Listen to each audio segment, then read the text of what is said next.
নমস্কাৰ আসামিজ জিকে and quiz চেনেলটোলৈ আপোনালোক সকলোকে স্বাগতম জনাইছোঁ। আজি আমি লৈ আহিছোঁ আগন্তুক হ'বলগীয়া Assam direct recruitment, Assam police নাইবা যিকোনো কম্পিটিটিভ এক্সামৰ বাবে সহায় হোৱাকৈ কেইটামান ইম্পৰ্টেণ্ট জেনেৰেল নলেজৰ কুৱেশ্যন আনচাৰ। আৰু যিসকলে আমাৰ চেনেলটো এতিয়ালৈকে ছাবস্ক্ৰাইব কৰি লোৱা নাই তেওঁলোকে ছাবস্ক্ৰাইব কৰি কাষতে থকা বেল আইকনটি প্ৰেছ কৰি ল'ব। আৰু যদি ভিডিঅ'টো চাই ভাল পায় নিজৰ বন্ধু বান্ধৱীৰ লগত এটা শ্বেয়াৰ কৰি দিব। এতিয়া আহক আমি ভিডিঅ'টো আৰম্ভ কৰোঁ। Question 1. পৃথিৱীৰ উচ্চতম ৰেল ষ্টেচন টেংগুলা ক'ত অৱস্থিত? আনসাৰ পৃথিৱীৰ উচ্চতম ৰেল ষ্টেচন টেংগুলা অপশ্যন এ অষ্ট্ৰেলিয়াত অৱস্থিত। Question 2. বায়ুমণ্ডলত থকা অক্সিজেনৰ পৰিমাণ কিমান? আনসাৰ বায়ুমণ্ডলত থকা অক্সিজেনৰ পৰিমাণ হৈছে option B 21%, 21%।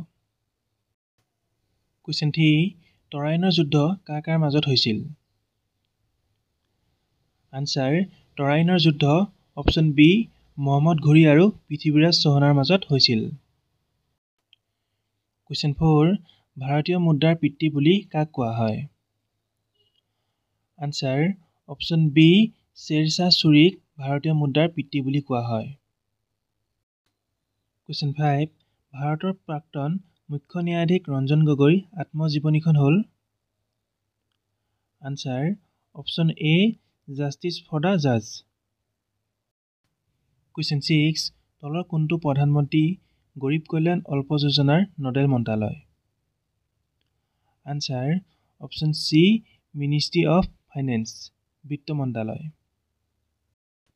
Question 7. Asian games 2023 চনত অসমৰ পৰা নিৰ্বাচিত হৈছে শিৱাংগী শৰ্মা। তেখেত কি খেলৰ লগত জড়িত? আনসাৰ অপশ্যন বি ছুইমিং খেলৰ লগত জড়িত। Question 8. শেহতীয়াকৈ কোনখন দেশে ইউৰোক মুদ্ৰা হিচাপে গ্ৰহণ কৰিছে? আনসাৰ অপশ্যন এ ক্ৰ'এছিয়াই ইউৰোক মুদ্ৰা হিচাপে গ্ৰহণ কৰিছে। Question 9. তলৰ কোনখন দেশ নাটোত যোগদান কৰা 31 সংখ্যক দেশ হৈ পৰিছে? Answer option B Finland. Question 10. অসমৰ একমাত্ৰ আৰু প্ৰথম কৃষি বিশ্ববিদ্যালয় প্ৰতিষ্ঠা কৰা বৰ্ষটো হ'ল? আনসাৰ অপশ্যন বি 1969, 1969 চনত। আৰু এই কৃষি বিশ্ববিদ্যালয়খন যোৰহাট জিলাত অৱস্থিত। Question 11. UPI সম্পূৰ্ণ ৰূপ কি? আনসাৰ UPI সম্পূৰ্ণ ৰূপ হৈছে option A unified payments interface. Question 12.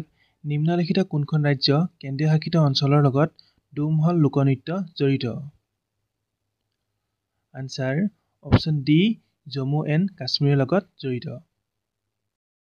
Question 13. কোন চনত ইউনিচেফ প্ৰতিষ্ঠা হৈছিল? আনসাৰ অপশ্যন বি 1946, 1946 চনত ইউনিচেফ প্ৰতিষ্ঠা হৈছিল। আৰু ইউনিচেফৰ সম্পূৰ্ণ নামটো হৈছে United Nations International Children's Emergency Fund. Question 14. Mayurbhanj Chhau কোনখন ৰাজ্যৰ লোকনৃত্য? Answer Mayurbhanj Chhau option A Orissa ৰাজ্যৰ এক লোকনৃত্য। Question 15. The God of Small Things নামৰ বিখ্যাত গ্ৰন্থখন কোনে লিখিছিল? Answer the God of Small Things নামৰ বিখ্যাত গ্ৰন্থখন অপশ্যন ডি অৰুন্ধতী ৰয়ে লিখিছিল। লাষ্ট কুৱেশ্যন, আৰু এই কুৱেশ্যনটো আপোনালোকৰ বাবে ৰাখিছোঁ। ইয়াৰ আনচাৰটো সকলোৱে কমেণ্ট কৰি নিশ্চয় জনাব। কুৱেশ্যনটো হৈছে চৰ্যাপদসমূহ কোনে ৰচনা কৰিছিল? Option A Mahamahopadhyay Haraprasad Shastri, option B Muni Datta, option C সহজজানী বুদ্ধ সিদ্ধাচাৰ্য আৰু অপশ্যন ডি মহাপণ্ডিত ৰাহুল সংস্কৃতায়ন। আজিলৈ ইমানে আছিল। আজি ভিডিঅ'টো চাই কেনেকুৱা পালে সকলোৱে কমেণ্ট কৰি নিশ্চয় জনাব। ধন্যবাদ।